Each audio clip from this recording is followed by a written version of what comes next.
السلام علیکم۔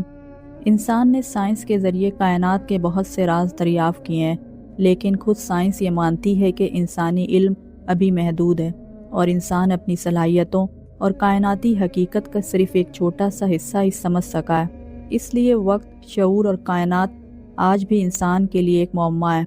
ایسے میں تاریخ انسانیت کا ایک عظیم واقعہ ہمیں یہ سکھاتا ہے کہ حقیقت صرف وہ نہیں جو ناپی جا سکے یا تجربے میں آ جائے، بلکہ وہ بھی ہے جو وحی کے ذریعے بیان کی گئی ہو۔ واقعہ معراج ایک ایسا سفر جو انسانی عقل، وقت اور جگہ کے قوانین سے آگے کا معاملہ ہے۔ آج ہم اس واقعے کو سادہ اور آسان انداز میں بیان کرنے کی کوشش کریں گے۔ واقعہ معراج بعثت کے 11ویں سال اور ہجرت سے 2 سال قبل پیش آیا، یعنی 27 رجب کی رات، جو بہت پرنور اور روحانی لحاظ سے اہم تھی۔ یہ رات ایک مقدس لمحہ تھی جب اللہ تعالیٰ نے اپنے نبی صلی اللہ علیہ وسلم کو ایک عظیم روحانی اور جسمانی سفر کی توفیق دی۔ اس رات نبی کریم صلی اللہ علیہ وسلم حضرت ام ہانی رضی اللہ تعالیٰ عنہا کے گھر آرام فرما رہے تھے کہ حضرت جبرائیل علیہ السلام آئے اور آپ علیہ السلام کو مسجد الحرام سے لے کر گئے۔ اس دوران آپ کا شق صدر ہوا، یعنی سینہ مبارک کھولا گیا، دل نکالا گیا اور آپ کے دل کو ایمان اور حکمت سے بھرا گیا، اور یہ سب آب زمزم سے غسل کے ذریعے ہوا۔ اس سے ظاہر ہوتا ہے کہ اللہ تعالیٰ نے نبی صلی اللہ علیہ وسلم کی روحانی اور قلبی تیاری مکمل کی تاکہ وہ معراج کے سفر کے لیے تیار ہوں۔ معراج کے سفر کے لیے آپ علیہ السلام کو براق پر سوار کیا گیا۔ براق ایک خاص نورانی مخلوق ہے جس پر سوار ہو کر آپ علیہ السلام بیت المقدس کی طرف روانہ ہوئے۔ براق کی رفتار بہت تیز تھی، جس سے سفر انتہائی تیز اور غیر معمولی تھا۔ اس سفر کے دوران نبی صلی اللہ علیہ وسلم نے 3 اہم مقامات پر نماز ادا فرمائی۔ مدینہ شریف جہاں آپ علیہ السلام بعد میں ہجرت فرمائیں گے، طور سینہ جہاں حضرت موسیٰ علیہ السلام سے اللہ نے ہم کلامی کی توفیق دی تھی، بیت اللحم جہاں حضرت عیسیٰ علیہ السلام پیدا ہوئے۔ یہ مقامات تاریخی اور روحانی اعتبار سے انتہائی اہمیت رکھتے ہیں، اور اس سے معلوم ہوتا ہے کہ سفر صرف جسمانی نہیں بلکہ روحانی تجربے سے بھی بھرا ہوا تھا۔ نبی کریم صلی اللہ علیہ وسلم نے بیت المقدس پہنچ کر مسجد الاقصیٰ میں انبیاء اکرام علیہ السلام کی امامت فرمائی۔ اس دوران آپ علیہ السلام نے اس مقدس شہر کے عجائبات اور قدرتی مظاہر دیکھے۔ یہ مقام روحانی اور کائناتی لحاظ سے انتہائی مقدس تھا، جس سے یہ ظاہر ہوتا ہے کہ معراج صرف ایک سفر نہیں بلکہ اللہ کی قدرت کا مظاہرہ بھی تھا۔ اس کے بعد نبی صلی اللہ علیہ وسلم نے 7 آسمانوں کی طرف سفر کیا۔ ہر آسمان پر آپ علیہ السلام مختلف انبیاء سے ملاقات فرمائے۔ پہلے آسمان حضرت آدم علیہ السلام، دوسرے آسمان حضرت یحییٰ اور حضرت عیسیٰ علیہ السلام، تیسرے آسمان حضرت یوسف علیہ السلام، چوتھے آسمان حضرت ادریس علیہ السلام، 5ویں آسمان حضرت ہارون علیہ السلام، چھٹے آسمان حضرت موسیٰ علیہ السلام، 7ویں آسمان حضرت ابراہیم علیہ السلام۔ یہ ملاقاتیں بتاتی ہیں کہ نبی کریم صلی اللہ علیہ وسلم کا سفر روحانی اور علمی اعتبار سے کائنات کے مختلف اسرار تک لے گیا۔ 7ویں آسمان پر حضرت ابراہیم علیہ السلام سے ملاقات کے بعد نبی کریم صلی اللہ علیہ وسلم سدرۃ المنتہا کے پاس پہنچے، جو ایک نورانی بیری کا درخت ہے اور اس کی شاخیں 7ویں آسمان سے اوپر ہے۔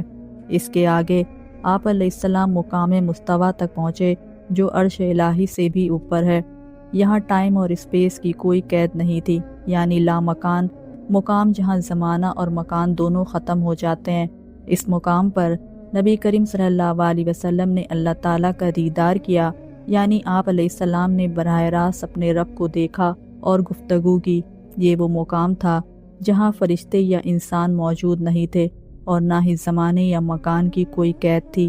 اس سے ظاہر ہوتا ہے کہ معراج نہ صرف جسمانی بلکہ روحانی اور کائناتی اسرار کا بھی مظہر تھا۔ اللہ تعالیٰ نے نبی کریم صلی اللہ علیہ وسلم کو ابتدائی طور پر ہر دن 50 نمازیں فرض فرمائی۔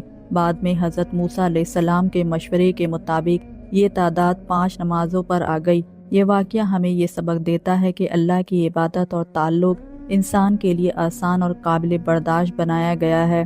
نبی کریم صلی اللہ علیہ وسلم کو جنت دکھائی گئی، جہاں نیک بندوں کے لیے نعمتیں تیار تھیں، اور پھر آپ علیہ السلام کو جہنم دکھایا گیا۔ یہ تجربہ اس بات کی وضاحت کرتا ہے کہ معراج ایک مکمل کائناتی اور روحانی مشاہدہ تھا، جس میں آخرت کے حقائق بھی شامل تھے۔ جدید سائنس بھی یہ تسلیم کرتی ہے کہ وقت کوئی ایبسولوٹ شے نہیں، بلکہ رفتار اور حالات کے ساتھ بدلتا ہے، بلکہ یہ ایک ریلیٹیو فنومینا ہے، یعنی اس کا بہاؤ، رفتار، کشش شکل اور حالات کے ساتھ بدلتا رہتا ہے۔ البرٹ آئنسٹائن کے نظریے تھیوری آف ریلیٹیوٹی کے مطابق اگر کوئی شے انتہائی تیز رفتار سے سفر کرے تو اس کے لیے وقت سست ہو جاتا ہے، اور روشنی کی رفتار کے قریب پہنچنے پر وقت انتہائی سست ہو جاتا ہے۔ اس سائنسی اصول کی روشنی میں معراج کے سفر کو سمجھا جائے تو براق جیسی نورانی سواری کا تصور غیر عقلی نہیں رہتا، بلکہ اس حقیقت کی طرف اشارہ کرتا ہے کہ اللہ تعالیٰ نے اپنے نبی صلی اللہ علیہ وسلم کو ایسی مخلوق کے ذریعے سفر کرایا جو انسانی مادی قوانین کی پابند نہیں تھی۔ اسی طرح 7 آسمانوں کا سفر محض جسمانی بلندی نہیں، بلکہ کائنات کے مختلف درجات وجود کی طرف اشارہ ہے، کیونکہ آج کی سائنس بھی ماننے لگی ہے کہ ہماری نظر آنے والی کائنات کے علاوہ بھی ایسی ڈائمنشن اور حقیقتیں ممکن ہے جو انسانی حوادث سے ماورا ہے۔ انبیاء اکرام علیہ السلام سے ملاقات اس بات کی علامت ہے کہ وقت کی ترتیب پریزنٹ، پاسٹ، فیوچر اس مقام پر ختم ہو جاتی ہے اور تمام ادوار ایک اعلیٰ کائناتی سطح پر یکجا ہو جاتے ہیں۔ سدرۃ المنتہا وہ حد ہے جہاں مخلوق کا علم، فہم اور مشاہدہ ختم ہو جاتا ہے، اور اس کے بعد لامکاں کا وہ مقام آتا ہے جہاں نہ زمانہ باقی رہتا ہے نہ مکان۔ یہاں سائنس کے تمام پیمانے ٹوٹ جاتے ہیں، کیونکہ سائنس صرف اسی حقیقت کو ناپ سکتی ہے جو تجربے اور مشاہدے میں آئے۔ اسی مقام پر نبی کریم صلی اللہ علیہ وسلم کو دیدار الہی اور براہ راست ہم کلامی کا شرف حاصل ہوا، جو کسی انسانی تجربے یا سائنسی مساوات میں قید نہیں کیا جا سکتا۔ اور یہی وہ لمحہ تھا جہاں نماز جیسی عبادت عطا کی گئی، جو دراصل انسان کو روزانہ روحانی طور پر معراج سے جوڑنے کا ذریعہ ہے۔ سائنس کائنات کے قوانین کو بیان کرتی ہے، اور اسلام ان قوانین کے پیچھے موجود مقصد، حکمت اور الہی ارادے کو واضح کرتا ہے، اور انسان کو یہ احساس دلاتا ہے کہ اللہ تعالیٰ کی قدرت انسانی علم، تجربے اور قوانین سے کہیں زیادہ وسیع اور لامحدود ہے۔